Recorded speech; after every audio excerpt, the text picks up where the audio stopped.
Hello, welcome to Dark Matter Radio. This is your host, Ronnie McLean. Tonight we're going to indulge ourselves into the infinite universe. We're going to see what's out there. We're going to open up our minds. I'm going to ask you to open up your hearts and keep an open mind. For the information that you hear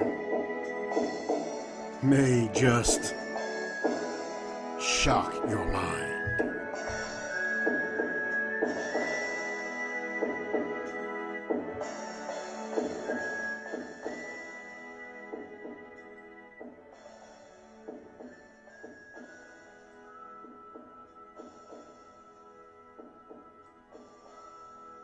Well, now, he skipped bail here originally over charges involving sex abuse in Sweden. Presumably Sweden has no interest at all, and that now is dead.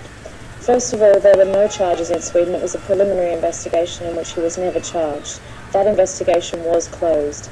This case has always been about, and his concern in seeking asylum in the embassy was always about the risk of extradition to the United States.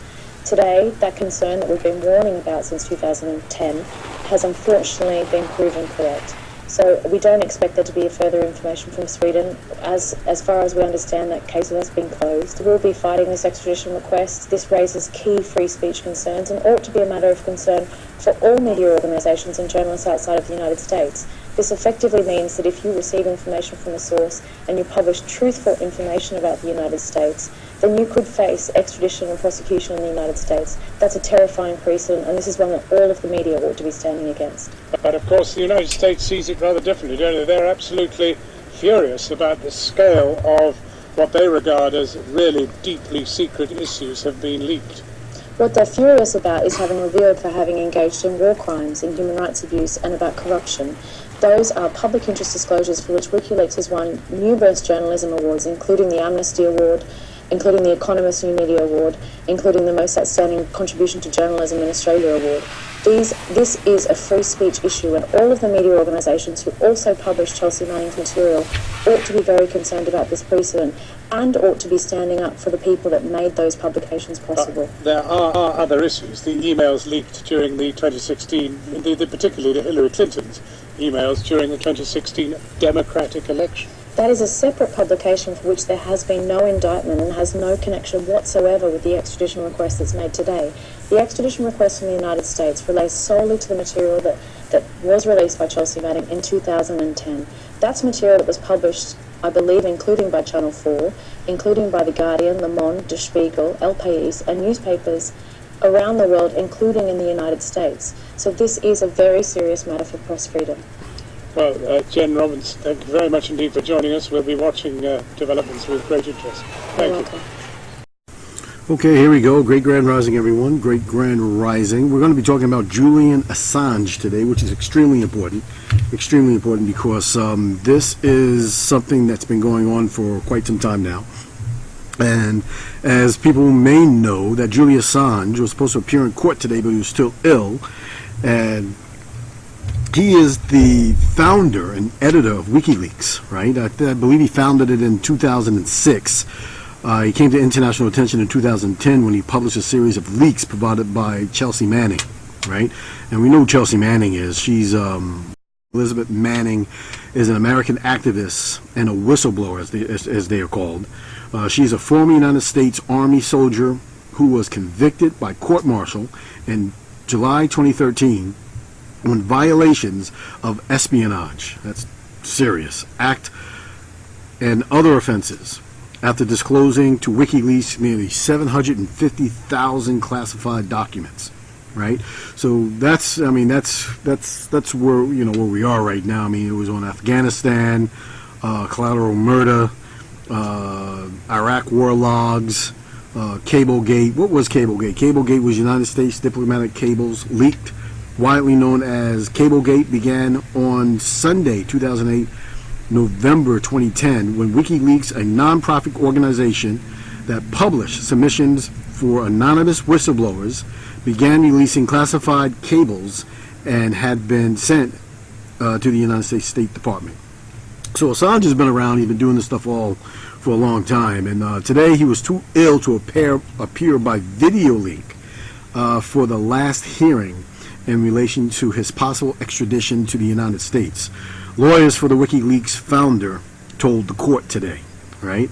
The hearing was set for May 2nd, when the lawyers for the U.S. government began pressing the case to extradite him to face trial for what they described as the largest compromise of classified information in history.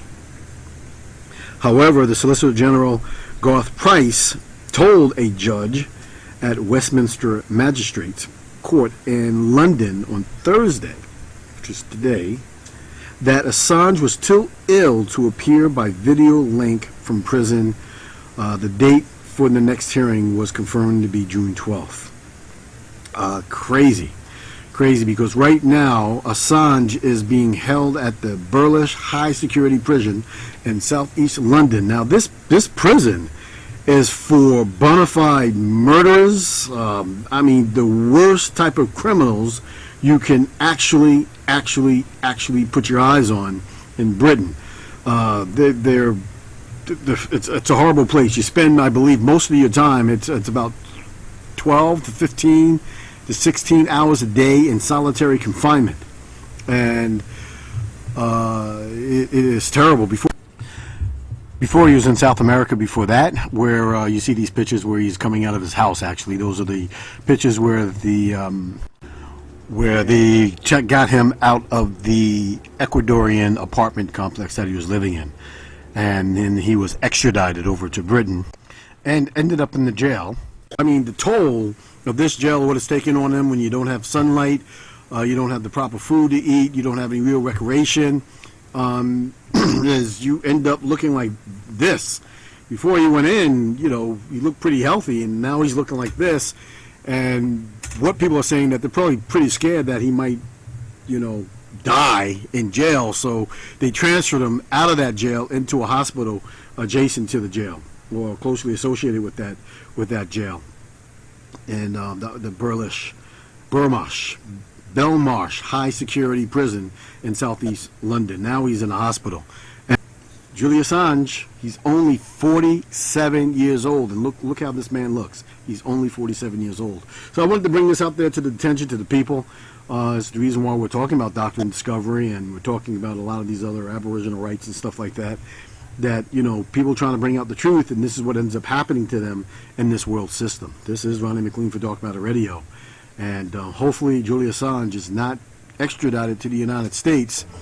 People are calling this a litmus test, because everybody on YouTube, anywhere that they call themselves journalists, could be at risk if they are exposing truths that are out there that the world does not want you to know. Think about that. You could be next.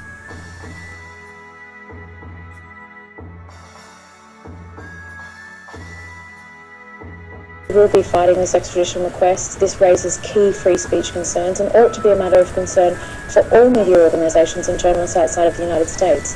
This effectively means that if you receive information from a source and you publish truthful information about the United States, then you could face extradition and prosecution in the United States. That's a terrifying precedent, and this is one that all of the media ought to be standing against. This is Ronnie McLean for Dark Matter Radio. Great Grand Rising to us all.